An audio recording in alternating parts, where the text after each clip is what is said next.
Amados irmãos, nós vamos ouvir nesse instante a pregação da palavra do Senhor. Nós estamos na nossa série de exposições na carta do apóstolo Paulo a Tito.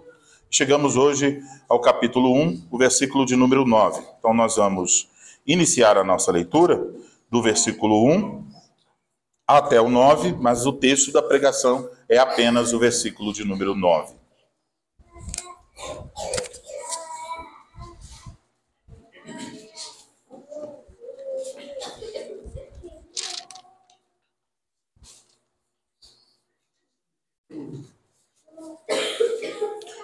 Assim diz a palavra do Senhor. Paulo, servo de Deus e apóstolo de Jesus Cristo, para promover a fé que é dos eleitos de Deus e o pleno conhecimento da verdade segundo a piedade, na esperança da vida eterna, que o Deus que não pode mentir, prometeu antes dos tempos eternos. E em tempos devidos, manifestou a sua palavra, mediante a pregação que me foi confiada por mandato de Deus, nosso Salvador. A Tito, verdadeiro filho, segundo a fé comum, graça e paz da parte de Deus Pai e de Cristo Jesus, nosso Salvador. Por esta causa, te deixei em Creta, para que pusesses em ordem as coisas restantes, bem como, em cada cidade, constituísses presbíteros conforme te prescrevi. Alguém que seja irrepreensível, marido de uma só mulher, que tenha filhos crentes que não são acusados de dissolução, nem são insubordinados, porque é indispensável que o bispo seja irrepreensível como despenseiro de Deus, não arrogante, não irascível, não dado ao vinho nem violento, nem cobiçoso de torpe ganância. Antes, hospitaleiro, amigo do bem, sóbrio, justo, piedoso, que tenha domínio de si. Apegado à palavra fiel, que é segundo a doutrina, de modo que tenha poder tanto para exortar pelo reto ensino, como para convencer os que o contradizem. Vamos orar, pedir a bênção do Senhor. Ó Senhor Deus, nosso Pai, ouviremos agora a pregação da Tua palavra. Pedimos que o Senhor, mais uma vez, pela sua misericórdia, conceda graça àquele a quem o Senhor chamou para expor a Tua palavra. Que ele fale não de si mesmo, mas fale com fidelidade a palavra do Senhor, e que por trás da voz do pregador sejamos capazes de ouvir a voz do Supremo Pastor, o Senhor Jesus Cristo. Que o Senhor, pelo seu Espírito Santo, use a tua palavra para promover em nós aqueles frutos que são por Cristo para a glória do teu nome. Que o Senhor nos leve a reconhecermos a nossa necessidade da graça do Senhor, a confiar mais e mais em teu Filho e a submeter toda a nossa vida a Ele. Faz com que, Senhor, cada ouvinte ouça com atenção. E à medida em que ouve, o Senhor possa iluminar o entendimento e o Espírito Santo possa agir para conduzir os corações a teu Filho Jesus Cristo. Nós oramos assim, em nome de Cristo. Amém. Amém. Amados irmãos em nosso Senhor Jesus Cristo, nos últimos domingos nós temos voltado a nossa atenção para as qualificações requeridas para aqueles que são chamados para servirem na supervisão pastoral na Igreja de Cristo. Isto é, os bispos, também chamados em nosso texto de presbíteros e também chamados de pastores. E até o presente, nós temos ouvido sobre pelo menos 14 requisitos aqui nesta passagem. Lemos sobre isso nos versículos 6 a 8. Mas já observamos que ao nos aproximarmos desta grande lista de requisitos, nós não devemos fazê-lo a partir de uma perspectiva moralista. Nós devemos, pelo contrário, observar que cada uma dessas qualificações são frutos do Evangelho do nosso Senhor Jesus Cristo. São frutos que devem ser vistos, com certeza, na vida dos pastores da igreja, os presbíteros, os ministros da palavra, mas também devem ser vistos na vida de todos os homens, de todas as mulheres, de todos que fazem parte da igreja de Cristo. Mas, quanto aos presbíteros, essas qualificações são essenciais para que eles sirvam neste ofício. Essas qualificações servem para indicar que estes homens, em primeiro lugar, são homens salvos, foram alcançados pela graça. Em segundo lugar, que eles são homens maduros, que eles avançaram na caminhada cristã. Nós podemos olhar para esses homens e devemos ver, em alguma medida, com clareza, os frutos do Evangelho. Os frutos do Evangelho devem estar lá na vida desses presbíteros de maneira clara e consistente. E isso é tão importante quando nós acabamos de ler, e não foi que eu arranjei essa leitura, era a sequência mesmo, o texto de Mateus capítulo 7. E disse: vocês querem saber quem são os falsos profetas? Olhem os frutos da vida dessas pessoas. Pelos seus frutos os conhecereis. A razão para essa importância, porque os presbíteros precisam ter claramente e consistentemente os frutos do Evangelho, a razão para isso é dada no versículo 7. Observe o versículo de número 7. Porque é indispensável que o bispo seja irrepreensível como despenseiro de Deus. Aí está. O bispo, o presbítero, é um despenseiro de Deus. Isto é, ele é um mordomo. Ele é um administrador na casa de Deus. Logo surgem perguntas. O que é a casa de Deus? O que os presbíteros administram na casa de Deus? E a resposta para isso vem de uma maneira um pouco mais clara, numa passagem que é muito parecida com a de Tito, também numa carta pastoral, a primeira carta de Paulo a Timóteo, no capítulo 3. Se você abre em 1 Timóteo, capítulo 3, você encontrará uma lista muito parecida de requisitos para que um homem seja presbítero ou diácono na igreja de Cristo. Só que depois de falar desses requisitos, lá em 1 Timóteo 3, o apóstolo Paulo, a partir do versículo de número 15, faz uma relação desses requisitos com o papel da igreja. Ele fala da igreja como sendo a casa de Deus. Então, se perguntamos, onde os presbíteros, em qual casa os presbíteros são mordomos? A resposta vem, na casa de Deus. Qual é esta casa? É a igreja do Deus vivo. 1 Timóteo 3,15. Sendo a casa de Deus, o apóstolo lá em 1 Timóteo 3,15 fala da igreja não só sendo casa de Deus, mas diz que a igreja é coluna e baluarte da verdade. A igreja, por assim dizer, sustenta diante do mundo a verdade. Isto quer dizer que uma das tarefas da igreja diante do mundo é sustentar o evangelho do Senhor Jesus Cristo. 1 Timóteo 3,16 aponta para isso. Lá em 1 Timóteo 3,16 temos um resumo do evangelho, falando sobre Cristo e a obra dele a nosso favor. Então, observem, há um vínculo entre as qualificações requeridas dos presbíteros e a tarefa da igreja quanto ao evangelho no mundo. Voltando para Tito. Tito está falando a mesma coisa. Paulo está falando a Tito a mesma coisa. Ele faz um vínculo entre as qualificações requeridas dos presbíteros e o fato dos presbíteros serem os despenseiros de Deus. De modo que nós podemos dizer, os presbíteros devem ser homens, onde nós possamos ver os frutos do evangelho, porque a eles, os presbíteros, foi entregue por Deus ter um cuidado dentro da casa de Deus quanto a este precioso tesouro, a saber, o evangelho da graça de Deus.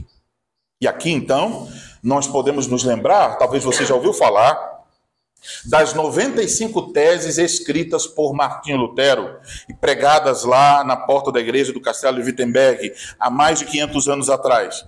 Na tese, há cerca de 500 anos atrás, na tese 62, em contraposição à igreja romana, que dizia, o que a igreja romana dizia? O tesouro da igreja são as indulgências.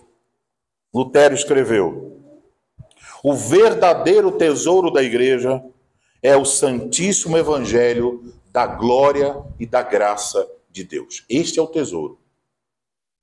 A igreja possui este tesouro, o evangelho. Não existe nada mais importante para a igreja. A igreja não é importante para a igreja ter ação política, ter candidatos, ter um prédio grande, ter uma estrutura, ter milhares de coisas. A coisa mais importante para a igreja é manter firme o tesouro que Deus lhe confiou. Se ela perde isso, ela perde tudo. Ela deixa de ser uma igreja de Cristo Jesus. Então a igreja possui o tesouro, o evangelho da glória e da graça de Deus. E quem administra este tesouro no meio da casa de Deus? Os despenseiros de Deus. Os presbíteros da igreja são chamados a guardar, a preservar, a ensinar esse tesouro. Isso quer dizer que os presbíteros têm uma tarefa ligada a esse tesouro. Uma parte dessa tarefa que cabe aos presbíteros da igreja é supervisionar a pregação da palavra de Deus. Os presbíteros devem ter certeza que a pregação que está sendo ministrada é fiel. E aqui pode dar um nó na nossa cabeça, porque muitas pessoas pensam que essa responsabilidade é única e exclusivamente do pregador. Mas no modelo bíblico, a igreja não é governada por um homem, mas por uma pluralidade de homens que são os presbíteros. Então, sim, há um ministro dedicado à pregação, mas há presbíteros que estão olhando, ouvindo e comparando a pregação com a palavra de Deus. Isso até é uma coisa interessante, que em muitas igrejas, os presbíteros, aqui não temos ainda, né? Mas os presbíteros ficam assentados numa posição diagonal, para indicar que eles têm olhos para a congregação que está recebendo a pregação, e eles têm olhos para ver se o pregador está sendo fiel às Escrituras, porque isso é a responsabilidade dos presbíteros. Mas essa responsabilidade aparece lá no versículo 1 a 4, quando Paulo diz que ele foi chamado para pregar o evangelho, promover a fé que é dos eleitos de Deus. Agora, isso também aparece a partir do versículo 10, aqui do capítulo 1, quando diz que os presbíteros devem proteger a igreja do falso ensino. E mais, quando você segue no restante da carta a Tito, capítulo 2, capítulo 3, eles são responsáveis de verificar a aplicação da palavra de Deus na vida dos membros, para ver se eles estão vivendo piedosamente. Temos então esse tesouro, o evangelho da glória e da graça de Deus. Esse tesouro deve ser pregado, esse tesouro deve ser preservado, e esse tesouro deve ser aplicado. E todas essas três coisas, pregação, preservação e aplicação do evangelho, estão relacionadas com o trabalho pastoral dos presbíteros. É por isso que, ao chegar a essa última qualificação, mencionada aqui no capítulo 1, percebemos que ela não está vinculada, como as anteriores, ao caráter do homem. Ela está vinculada ao trabalho do presbítero. A tarefa confiada aos presbíteros está relacionada com o ensino do evangelho. Assim sendo, a palavra de Deus, a sã doutrina, o evangelho, ocupa um lugar central no trabalho dos presbíteros. É a coisa mais importante para os presbíteros, o tesouro que lhes cabe administrar como despenseiros de Deus na igreja de Cristo. E é por isso, então, que nesta manhã eu vos anuncio a palavra de Deus sobre o seguinte tema: os bispos são despenseiros de Deus quanto ao Evangelho. Os bispos são despenseiros de Deus quanto ao Evangelho. E nós vamos observar três coisas. Primeiro, o bispo deve ser apegado ao Evangelho. Segundo, o bispo deve instruir de acordo com o Evangelho. E terceiro, o bispo deve refutar os que se opõem ao Evangelho. Então vamos ver esses três pontos. Primeiro, o bispo deve ser apegado ao Evangelho. Veja o que diz o versículo de número 9. Começa com essa palavra. Falando do bispo, diz: apegado à palavra fiel, que é segundo a doutrina. Então isso é o que se requer dele, que ele seja apegado à palavra fiel, que é segundo a doutrina. Vamos começar observando esta palavra, apegado. A ideia, é claro, fica bem claro que tem a ver com segurar alguma coisa firmemente. Mas também tem a ideia de manter-se fiel, de dedicar-se a alguma coisa. Então, notem que duas características são aqui enunciadas sobre o Evangelho. Primeira, diz que o presbítero deve se apegar, diz que ele deve se apegar à palavra fiel. Então, se destaca aqui a fidelidade da palavra de Deus. Ela é descrita como sendo confiável, como sendo verdadeira. Ela procede de Deus. E o versículo 2, aprendemos: Deus não pode mentir. Portanto, a sua palavra é sempre a verdade, é sempre verdadeira. A palavra de Deus é, então, plenamente confiável. Essa colocação do apóstolo, apegada à palavra fiel, coloca os presbíteros em contraste com os falsos mestres. A doutrina dos falsos mestres, que vai ser anunciada a partir do versículo 10, ela é incerta, ela não passa de um vento. O falso mestre diz uma coisa hoje e amanhã ele diz outra. É tudo volúvel, é tudo incerto, porque não vem de Deus, vem da imaginação do homem. Então, a primeira característica é que ela é fiel. A segunda, ele diz que ela é segundo a doutrina. Segundo a doutrina é uma referência às doutrinas ensinadas pelos apóstolos, aquilo que chegou até nós através do Novo Testamento. Portanto, poderíamos ler o início do versículo 9 da seguinte maneira: o bispo deve ser apegado à fiel palavra de Deus, da maneira como ela foi ensinada pelos apóstolos.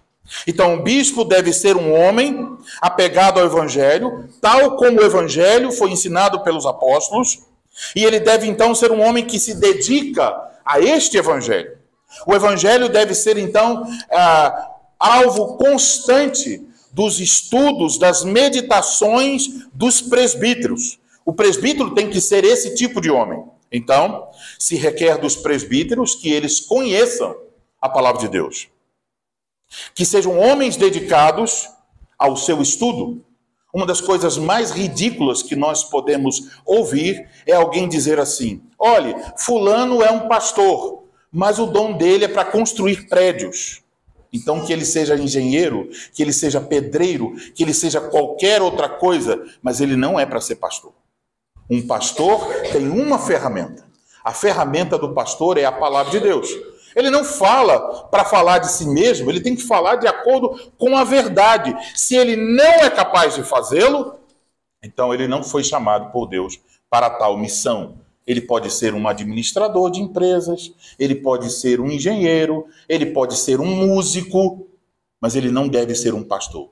Seria a mesma coisa de dizer: olha, eu tenho um médico, mas ele não entende nada de medicina, ele é um bom carpinteiro. Você vai consultar com ele? Você vai dizer: seu médico, o senhor que é tão bom de carpintaria, por favor, me diga que remédio eu devo tomar. Como o senhor vai tratar do meu câncer? Talvez ele diga: passa uma plaina nas suas costas que melhora. Não tem lógica. Um pastor é um homem que deve conhecer a palavra de Deus. Então aqui fala desse apego. Notem que o apego do presbítero não é um apego a coisas inúteis. Porque há pessoas que estudam a Bíblia, que leem livros, mas eles sempre estão procurando quantos anjos cabem na cabeça de um alfinete. E isso não é invenção minha. Havia pessoas na história da igreja procurando saber quantos anjos cabiam mesmo na cabeça de um alfinete. Coisas inúteis e tolas, que não trazem nenhum fruto. Veja que no versículo 10 em diante, no 13 e 14 principalmente, fala que os falsos mestres procuram falar sobre fábulas judaicas, mandamentos de homens desviados da verdade. Então, o presbítero, em vez de apegar-se a questões inúteis, em vez de apegar-se a curiosidades frívolas, ele se apega à palavra fiel, tal como ela foi ensinada pelos apóstolos. E apesar de não se requerer do diácono que o diácono seja um homem apto para ensinar, requer-se dele também a mesma qualificação. O diácono, conforme 1 Timóteo 3,9, se requer dele que ele seja um homem que, conservando o mistério da fé, é a mesma coisa de dizer que ele é apegado à palavra fiel de Deus.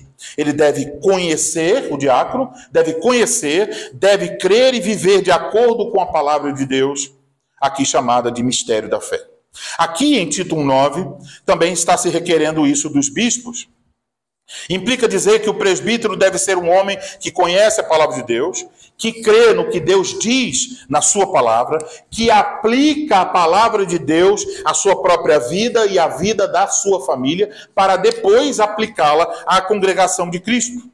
Portanto, um homem que não conhece as Escrituras Sagradas, que não prossegue em crescer no seu conhecimento da sã doutrina, um homem que não lê a Bíblia, que não aplica a Escritura à sua família e à sua vida, um homem que despreza a pregação e os sacramentos, um homem que, por exemplo, não liga de faltar o culto, de ficar distante da pregação, um homem assim nunca pode ser um presbítero na Igreja de Cristo. Mas, amados irmãos, devemos, por outro lado, reconhecer que todos nós devemos ser apegados à palavra de Deus. Este apego deve se manifestar de diversas formas na vida de todos nós. Em primeiro lugar, nenhum de nós deve ser omisso à leitura da palavra de Deus. A ausência da Escritura na nossa vida nos enfraquece, limita o nosso serviço no corpo de Cristo.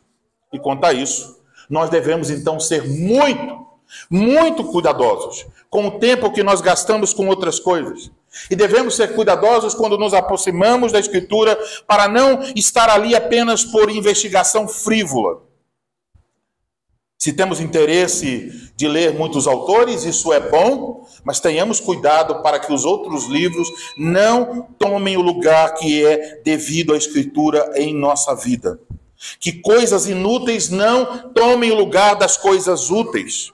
É bom ler sobre teologia, é bom ler sobre filosofia e sobre outros assuntos, mas nós devemos sempre ter cuidado para que isso não tome mais tempo do que o tempo que nós dedicamos a aprender a palavra de Deus, a compreender a palavra de Deus. Porque se nós invertemos a ordem, provavelmente os nossos estudos nos farão mais mal do que bem.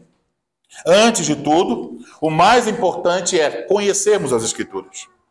Para isso, a coisa mais simples, você precisa lê-la. Ler as Escrituras. Isso implica em dedicar um tempo para ler as Escrituras. E quando for ler livros, procure livros que te ajudem a entender as Escrituras.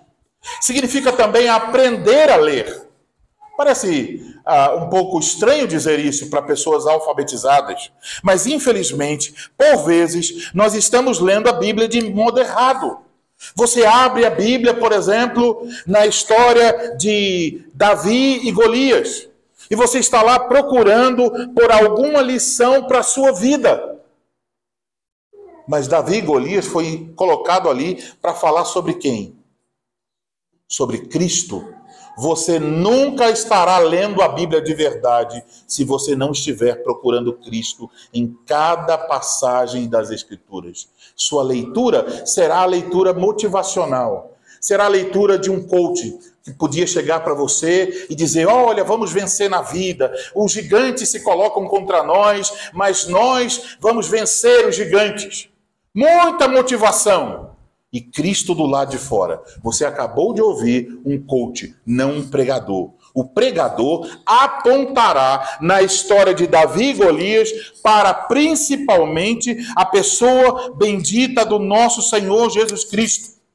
A Escritura não é sobre você, não é sobre mim, ainda que também sobre mim e você. Mas a figura central não somos nós. A figura central é o Senhor Jesus Cristo. Você abre nos primeiros capítulos de Gênesis. Por exemplo, Gênesis 3,15. E você vê lá, quando o homem e a mulher caíram em pecado, Deus dizer: o descendente da mulher esmagará a cabeça da serpente. Quem é? É Cristo. E em cada passagem que você passar, algo sobre Cristo está sendo anunciado. Em cada sacrifício, em cada sangue derramado, Cristo está sendo apresentado diante dos nossos olhos. Então, quando você está lendo, quando você está ensinando seus filhos a lerem a Bíblia, cuidado com um monte de livrinhos que vão dizer assim: olha, crianças, sejam sábios como Salomão, sejam fortes como Sansão, sejam músicos como Davi, e vai exemplificando personagens. As crianças aprendem sobre Davi, aprendem sobre Sansão, aprendem sobre Moisés, mas não aprendem sobre Cristo. E elas precisam aprender sobre Cristo, sobre o Evangelho. Foi para isso, quando Paulo falou com Timóteo, e ele aprendeu com sua mãe e sua avó, Paulo disse: olha, Timóteo, desde criança você aprendeu as sagradas letras que podem te fazer sábio para a salvação em Cristo Jesus. Que sagradas letras eram essas? Apenas o Antigo Testamento naquela hora. Não tinha novo. Paulo está dizendo: Timóteo, quando tua mãe ensinou o Antigo Testamento, ela estava te ensinando a ser sábio para a salvação em Cristo Jesus. Então temos que reaprender urgentemente a ler a Bíblia. Isso não tem a ver comigo, com você, mas devemos perguntar como isso se relaciona com Cristo.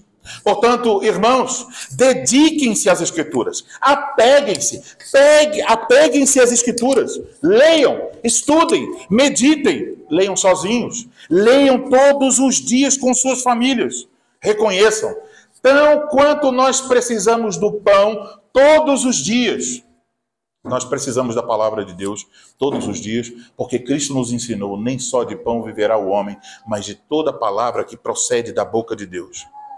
E eu encerro esse primeiro ponto dizendo o seguinte: não tenha, pode jogar fora, não tenha nenhuma esperança que você possa conduzir sua vida, a vida de sua família e a vida da igreja no caminho da verdadeira religião, a menos que você e sua família se apeguem à palavra de Deus, que é segundo a doutrina. Segundo ponto, o bispo não só é apegado à palavra, mas ele é capaz de ensinar a sã doutrina. Lemos aqui que ele é capaz de exortar pelo reto ensino. Isso aqui, então, agora vemos uma distinção entre presbíteros e diáconos. Presbíteros são apegados à palavra, diáconos também. Mas apenas os presbíteros são chamados a ensinar a palavra de Deus. Eles devem ser apegados e serem capazes de ensinar. 1 Timóteo 3,2, aprendemos que o bispo deve ser apto para ensinar. Isso também está sendo dito aqui em Tito, quando diz que ele tenha poder tanto para exortar pelo reto ensino, como para convencer os que o contradizem. O presbítero, então, deve ser apegado à palavra para ser capaz de realizar esse trabalho, exortar pelo reto ensino. Essa palavra, exortar, ela poderia ser traduzida por consolar, por encorajar. Você lembra daquela palavra usada para o Espírito Santo? Ele é o Consolador, a ideia de alguém que se coloca ao nosso lado, pois agora diz que o presbítero também deve exortar. Ele se coloca ao lado das ovelhas de Cristo para alimentá-las, para encorajá-las, para instruí-las e consolá-las com a palavra de Deus. Aqui se evidencia, então, que o presbítero precisa ter a capacidade para ensinar. Não é uma capacidade para falar em público, no sentido de dar uma palestra, de fazer uma pregação, mas o que se requer aqui é a simples capacidade do presbítero, fazendo o trabalho pastoral, em cada situação, ser capaz de abrir a Escritura, instruir a ovelha de Cristo no caminho em que ela deve andar pela palavra de Deus. É ensinar e aplicar a Escritura Sagrada. Precisa de conhecimento e precisa de sabedoria para aplicar. Isso se refere a instruções nos lares, a conselhos em uma visita pastoral, a encorajamento aos desanimados e uma série de tarefas ligadas à supervisão pastoral. É por isso que, então, a seguir, o apóstolo nos diz qual deve ser a base dessa exortação. Qual o instrumento que ele usa para esse consolo, para esse encorajamento? O texto diz, o reto ensino. Essa palavra reto, aqui no grego, tem uma palavra que dá origem à nossa palavra higiene. Dá a ideia, então, de um ensino sadio, um ensino que promove saúde. Em outras passagens das Escrituras, o mesmo termo grego usado aqui para reto ensino é traduzido como sã doutrina, a doutrina saudável, a doutrina que promove saúde. Então é importante notar que nas cartas pastorais, essa expressão sã doutrina ou reto ensino, ela é mencionada sempre em contraste com os falsos mestres. O que os falsos mestres fazem? Eles ensinam fábulas, eles ensinam mandamentos de homens. E qual o benefício disso? Não tem benefício. Nenhum. Um falso mestre pode te dar até informações verdadeiras. Ele pode te dizer a altura do Golias. Ele pode te dizer a largura das muralhas de Jericó. Ele pode te dizer a extensão do Mar Vermelho. Ele fala várias coisas curiosas, interessantes e até verdadeiras, mas inúteis para a vida piedosa. Inúteis para promover uma mudança na nossa vida. Não tem nenhum impacto. Não são um instrumento que o Espírito Santo usa. São apenas coisas, muitas vezes até da imaginação daqueles que estão dizendo pregar a palavra de Deus. E muitas vezes percebemos esse contraste nas cartas pastorais. Os falsos mestres ensinam coisas inúteis, os verdadeiros ensinam a sã doutrina. Promove saúde espiritual. Então, quando Paulo está falando da sã doutrina, irmãos, ele não está falando de coisas para encher a nossa mente.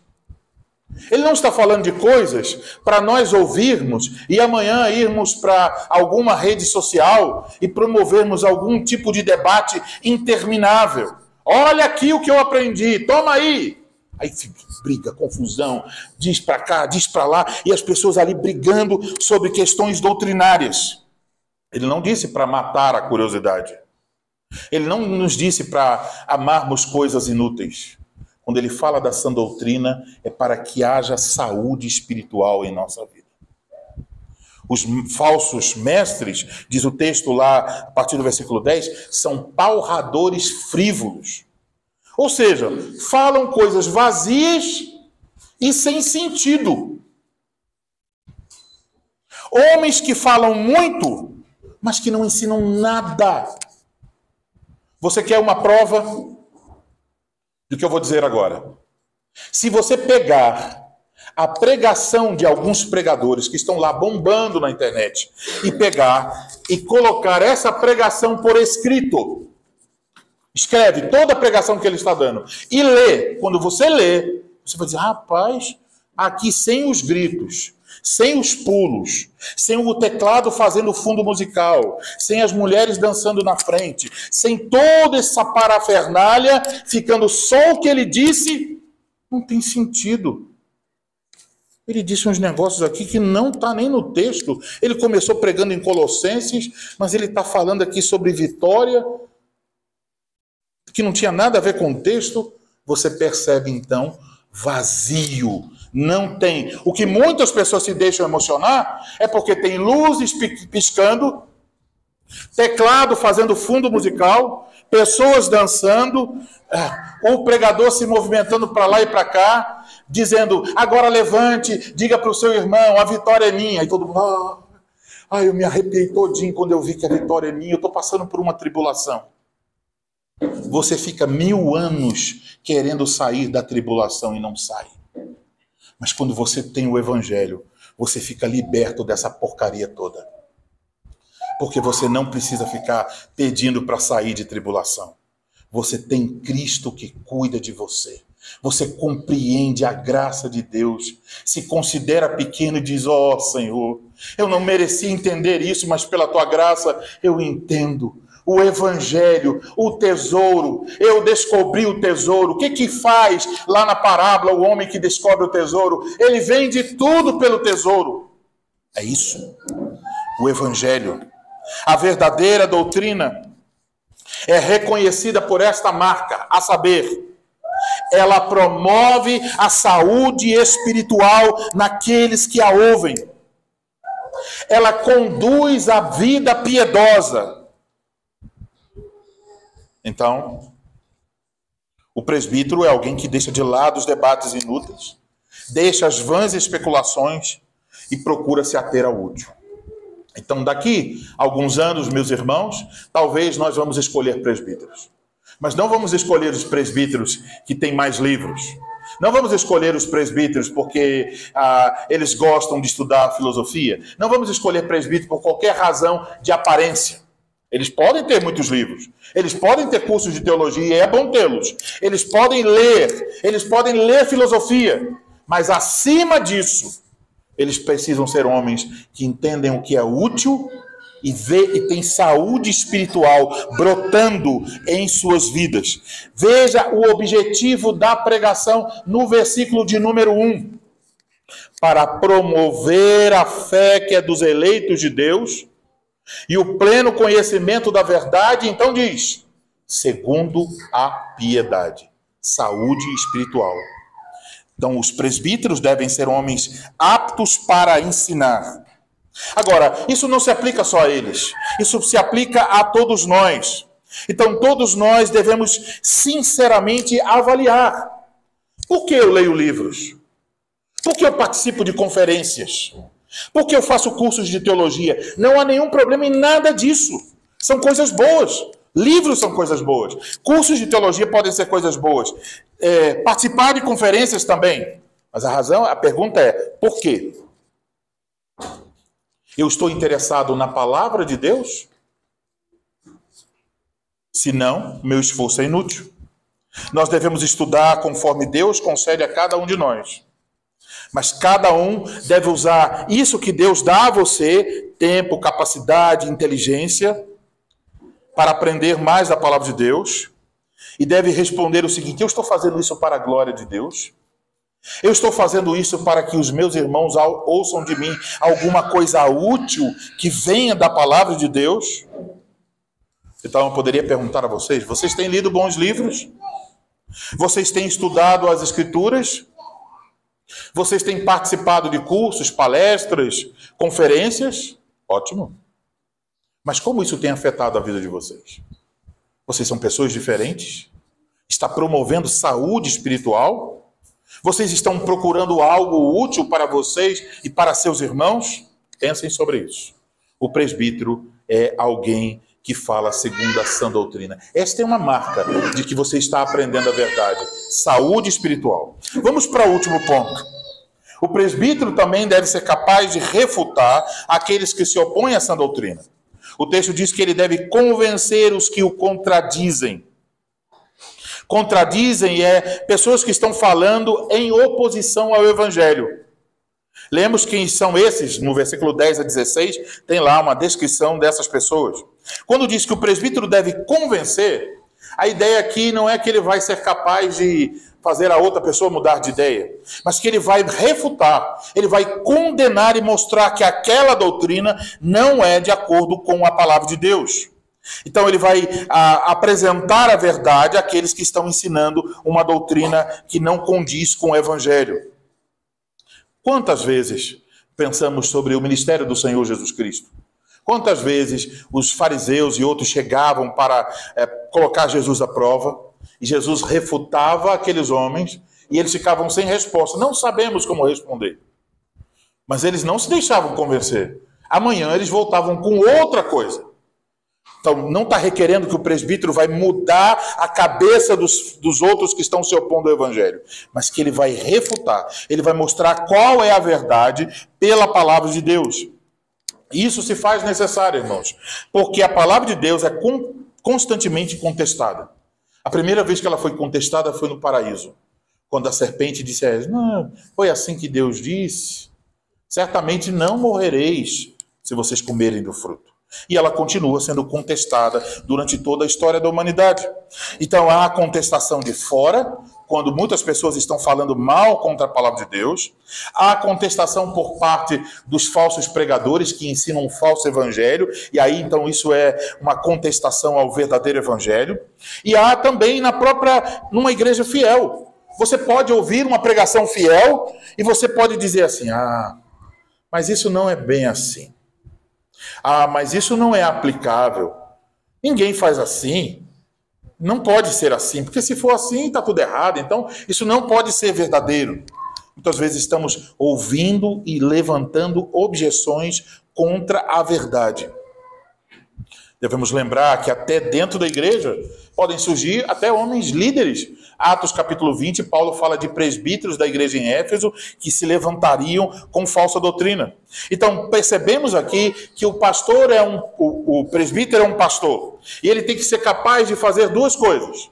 Por um lado, com a palavra, ele oferece alimento às ovelhas. Por outro lado, com um cajado bem firme, ele espanta o falso ensino, os falsos mestres. Ele protege as ovelhas de doutrinas perniciosas. E hoje há um grande risco, porque as pessoas estão olhando para todo canto. Pela graça de Deus, alguém pode cair na internet e passar a ouvir um pregador fiel. Então, Deus foi misericordioso. Mas você também pode estar lá pesquisando, aí você puxa um fio de uma heresia, puxa o outro, e daqui a pouco você está falando coisas totalmente contrárias, porque está seguindo alguém que se diz capaz de falar a palavra, mas está apenas inventando mentiras. Então, o bispo deve ser alguém preparado para alimentar e para proteger as ovelhas. Tem uma ilustração na Bíblia para isso. Vocês se lembram da história de Neemias? Quando eles foram reconstruir os muros de Jerusalém e os inimigos ficavam atacando? Os trabalhadores naquela obra tinham duas ferramentas. Uma ferramenta era para reconstruir, pá, martelo, etc. E a outra, na bainha, uma espada. Reconstrução, mas se alguém atacar, nós vamos defender esse lugar. Assim também, os pastores vão construindo a igreja de Cristo, pela graça de Deus com a palavra, mas também devem ser capazes de rebater o falso ensino. Dessa forma, o pastoreio então dos presbíteros está vinculado à sã doutrina, a ensinar o evangelho. E é por isso que os frutos devem ser percebidos na vida dos presbíteros. Percebam que os presbíteros que não têm frutos na sua vida, em vez de pastorearem as ovelhas pela palavra de Deus, eles vão pastorear com autoritarismo, com uso de arrogância e de outros meios manipulativos para conduzir o rebanho. Que meios, pastor? São os meios manipulativos. Olha, se você colar comigo, você tem futuro aqui na igreja. Você vai crescer e você vai ser alguém se você fica comigo. Olha, eu vou colocar você como líder daquela congregação. Cola comigo. Então ele vai fazendo ali um amontoado, se destacando, e é tipo um sistema de pirâmide. Quanto mais você coloca embaixo, mais você sobe. Mas não é assim que os pastores são chamados a pastorear por meios carnais. São chamados a pastorear pelo único instrumento que Deus deu, a sua palavra. Então, como podemos saber que um homem possui essas qualificações requeridas no versículo 9? Quando nós formos escolher um presbítero, que coisas nós devemos observar? Eu diria, a primeira coisa que você deve observar é se o homem se ele é um homem que gosta de aprender. Porque ninguém pode ensinar se não estiver com esse desejo, em primeiro lugar, de aprender. Mas a segunda coisa é se você vê se esse homem é apegado à palavra fiel. se ele mantém consistência nas doutrinas bíblicas. Em terceiro lugar, se esse homem, quando conversa sobre a Bíblia, as conversas dele são úteis. Você sai da conversa e diz assim: poxa, eu estive com o irmão João e saí edificado dessa conversa. Porque o que ele falou trouxe alguma coisa de compreensão do Evangelho. Eu dei mais um passo no meu crescimento em Cristo. Agora, se você sai da conversa e diz: rapaz, cada coisa curiosa que ele falou, umas coisas que eu nunca tinha ouvido ninguém falar, e que, rapaz, é bem curioso, ele falou esses assuntos, e você sai daquela conversa apenas com curiosidade, apenas com dúvidas. Aí ele disse: será que é isso mesmo ou não é? Será que Cristo é Deus de verdade? Ele disse umas coisas que parece que ele não é.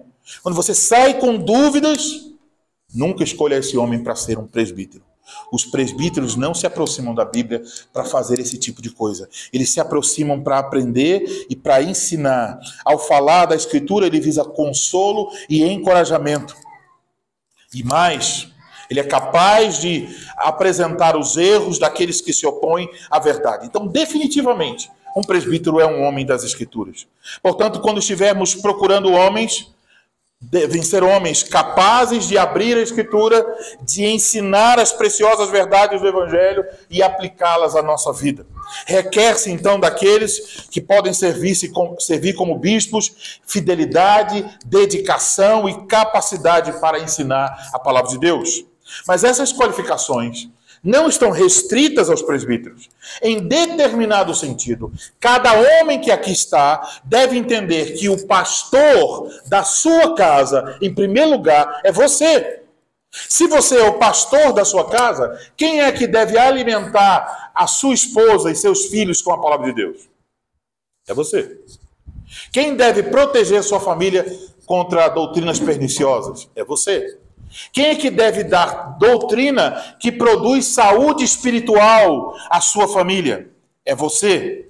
Então você tem que ser também um homem apegado à palavra de Deus. Portanto, amados irmãos, ocupemo-nos, dediquemo-nos à palavra de Deus, que ela seja lida diariamente nos nossos lares, que ela seja conhecida por nós, que ela seja usada para a edificação mútua, para a proteção contra o erro e para a saúde espiritual. E que o Senhor Jesus Cristo, aquele que nos fala por meio da Escritura, aquele que devemos procurar quando lemos as Escrituras, nos ajude para que nós tenhamos presbíteros que nos ensinem o Evangelho e que mantenham firmes nessa pequena congregação que está nascendo o precioso tesouro da graça e da glória de Deus. E que os frutos desse Evangelho sejam vistos na vida dos futuros presbíteros, do atual presbítero, dos futuros presbíteros e dos membros desta igreja, para a glória de Deus. Amém.